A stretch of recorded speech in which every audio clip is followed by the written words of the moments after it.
ഇഷ്ടിക ഉണ്ടാക്കുന്നതിന് നമുക്ക് അതിൻ്റെ അച്ച് ആദ്യം ഉണ്ടാക്കിയെടുക്കണം. ഇതിനായിട്ട് കട്ടിയുള്ള എന്തെങ്കിലും ബോർഡ് നമുക്ക് ആവശ്യമാണ്. ഞാനിപ്പോൾ ഇവിടെ എടുത്തിട്ടുള്ളത് സിമെൻറ്റിൻ്റെ ഷീറ്റിനെയാണ്. സിമെൻറ്റ് ഷീറ്റ് എനിക്ക് ആവശ്യമുള്ള സൈസിൽ ഞാൻ ഇതുപോലെ കട്ട് ചെയ്തിട്ടുണ്ട്. 2 നീളത്തിലുള്ള പീസും 2 വീതിയിലുള്ള പീസും. പിന്നെ വേണ്ടത് കുറച്ച് വിജാഗിരിയാണ്. പഴയ വിജാഗിരി ആയാലും ഒരു കുഴപ്പമില്ല. അപ്പോൾ ഫ്ലൈവുഡൊക്കെ ആണ് ഇതിന് വേണ്ടിയിട്ട് എടുക്കുന്നത് എങ്കിൽ നമുക്ക് ഒരുപാട് ഇഷ്ടികകൾ ഈ ഒരു സാധനം വെച്ച് ഉണ്ടാക്കാം. ഇനിയിപ്പോൾ കാർബോർഡോ അല്ലെങ്കിൽ വെള്ളം കൊള്ളുന്ന സമയത്ത് അലിയുന്ന എന്തെങ്കിലും സാധനമാണെങ്കിൽ 1-2 തവണ ഈ ഒരു ഇഷ്ടിക ഉണ്ടാക്കുമ്പോൾ അത് ചിലപ്പോൾ അലിഞ്ഞു പോകാൻ ചാൻസ് ഉണ്ട്. അപ്പോൾ മാക്സിമം പ്ലൈവുഡ് പോലുള്ള സാധനങ്ങളൊക്കെ ഉപയോഗിക്കുകയാണെങ്കിൽ നമുക്ക് ഒരുപാട് ഇഷ്ടികകൾ ഈ ഒരു അച്ച് വെച്ച് നമുക്ക് ഉണ്ടാക്കാൻ വേണ്ടി പറ്റും. അപ്പോൾ ഞാനൊരു വിജാഗിരി വെച്ചതിന് ശേഷം ഒരു നീളത്തിലുള്ള പീസ് അതിൻ്റെ സൈഡിൽ ഒട്ടിച്ചു കൊടുക്കുന്നു.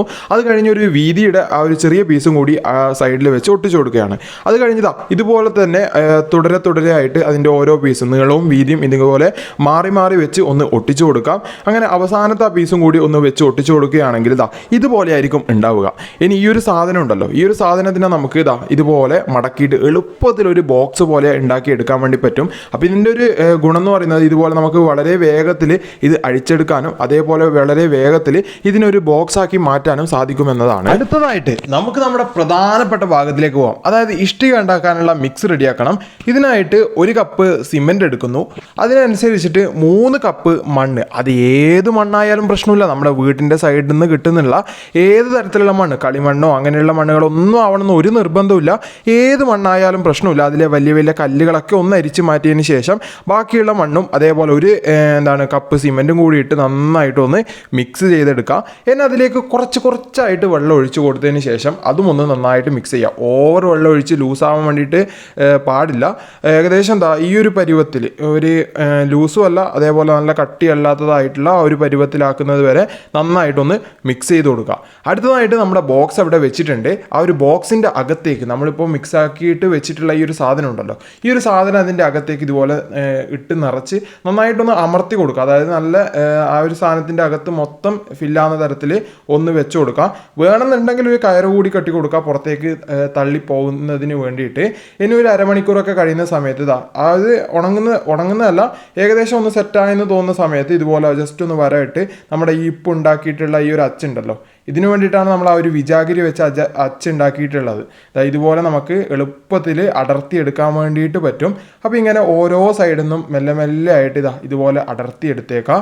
അത് കഴിഞ്ഞിട്ടായിട്ട് ഈ ഒരു സാധനം നന്നായിട്ട് ഉണങ്ങാൻ വേണ്ടിയിട്ട് വെക്കാം. ഇതിപ്പോൾ ഒരു ദിവസം 1-1.5 ദിവസം കഴിഞ്ഞിട്ടുണ്ട്, നന്നായിട്ട് ഉണങ്ങിയിട്ടുണ്ട്. ഇനി നമുക്കിത് വെള്ളത്തിലിട്ട് ടെസ്റ്റ് ചെയ്ത് നോക്കാം ഇത് അലിഞ്ഞു പോകുന്നുണ്ടോ ഇല്ലയോ എന്ന്. അപ്പോൾ ഇന്ന് പറയുന്നത് 26-ാം തീയതിയാണ്. അപ്പോൾ 26-ാം തീയതി ഞാനിത് വെള്ളത്തിലിട്ട് വെക്കുന്നു. അതിനുശേഷം ഒരു 3 ദിവസം കഴിഞ്ഞതാ 29-ാം തീയതിയാണ്. 29-ാം തീയതി ആയിട്ടും ഈ ഒരു സാധനം അലിയുകയോ അല്ലെങ്കിൽ ഇതിൻ്റെ ബലം കുറയുകയോ ഒന്നും ചെയ്തിട്ടില്ല. നല്ല ഉറപ്പിൽ തന്നെയുണ്ട്. അപ്പോൾ നിങ്ങൾക്ക് വേണമെങ്കിൽ ടെസ്റ്റ് ചെയ്ത് നോക്കാം ഈ ഒരു സാധനം. കാരണം ഇതിൻ്റെ അകത്തുള്ള ആ ഒരു സിമെൻ്റാണ് ഇതിന് ഈ ഒരു ഉറപ്പ് തരുന്നുള്ളത്. സാധാരണ ഇഷ്ടിക ചുട്ടെടുക്കുന്നതാണ്, പക്ഷെ നമുക്കിവിടെ ചുട്ടെടുക്കാനുള്ള സാഹചര്യം ഇല്ലാത്തത് കൊണ്ട് നമ്മൾ സിമെൻറ്റ് മിക്സ് ചെയ്തിട്ടുണ്ടാക്കിയതാണ്. അതുകൊണ്ട് ഇതിന് നല്ല ഉറപ്പ് തന്നെയുണ്ട്. അപ്പോൾ കടയിൽ നിന്ന് വാങ്ങിക്കുന്നതിനേക്കാൾ ഉറപ്പ് ഈ ഒരു ഇഷ്ടികക്ക് നമുക്ക് കൊടുക്കാൻ വേണ്ടി പറ്റും. അപ്പോൾ നമുക്ക് വീട്ടിലൊരു ഇഷ്ടിക ഉണ്ടാക്കാൻ ഏകദേശം 1/2 കിലോയിൽ താഴെ സിമെൻറ്റിൻ്റെ ചിലവ് മാത്രമേ വരുന്നുള്ളൂ. അതായത് ഒരു 5 രൂപ 6 രൂപ ആ ഒരു റേഞ്ച്. കടയിൽ നിന്നൊരു ഇഷ്ടിക വാങ്ങിക്കുകയാണെങ്കിൽ 20 രൂപയോളം വരുന്നുണ്ട്. അപ്പോൾ നമ്മുടെ ആവശ്യങ്ങൾക്കുള്ള ചെറിയ ചെറിയ ഇഷ്ടികൾ ഇങ്ങനെ ഉണ്ടാക്കാം. അപ്പോൾ ഒരു 100-150 കട്ട ഇഷ്ടിക ഉണ്ടാക്കാമെന്നോ ഒരു വീട് കെട്ടാനുള്ള അത്ര ഇഷ്ടിക ഉണ്ടാക്കാമെന്നോ അങ്ങനെയൊന്നും അല്ല ഞാൻ പറഞ്ഞു വരുന്നുള്ളത്. നമ്മുടെ ചെറിയ ചെറിയ ആവശ്യങ്ങൾ ഉണ്ടാവുമല്ലോ. ഇപ്പോൾ ഒരു ഗാർഡനിലൊക്കെ ആണെങ്കിൽ വരമ്പ് കെട്ടുക, അല്ലെങ്കിൽ ഒരു ചെടിക്കൊക്കെ ആണെങ്കിൽ ഒരു കോട്ട പോലെയൊക്കെ കെട്ടിക്കൊടുക്കുക. അങ്ങനെയുള്ള ചെറിയ ചെറിയ ആവശ്യങ്ങൾക്ക് നമ്മുടെ സൈസിന് അനുസരിച്ചിട്ടുള്ള ഇഷ്ടികകൾ നമുക്ക് വീട്ടിൽ തന്നെ ഉണ്ടാക്കാൻ വേണ്ടി പറ്റും. ഇങ്ങനെ ആകുമ്പോൾ ഇപ്പോൾ നമ്മൾ കടയിലൊക്കെ പോയിട്ട് ഒരു 10 കഷ്ണം ഇഷ്ടിക വാങ്ങിക്കുന്ന ആ ഒരു ചിലവ്, കൊണ്ടുവരാനുള്ള ചിലവ്, അതൊക്കെ കുറക്കാൻ വേണ്ടി പറ്റും.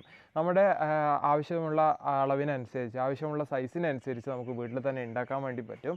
അപ്പോൾ ഇത്രയാണ് ഇന്നത്തെ ഒരു വീഡിയോ എന്ന് പറയുന്നുള്ളത്. അപ്പോൾ വീഡിയോ ഇഷ്ടമാവുകയാണെങ്കിൽ ചാനൽ ഒന്ന് സബ്സ്ക്രൈബ് ചെയ്യുക. മറ്റൊരു വീഡിയോ ആയി കാണുന്നവരെ എല്ലാവർക്കും ഗുഡ് ബൈ.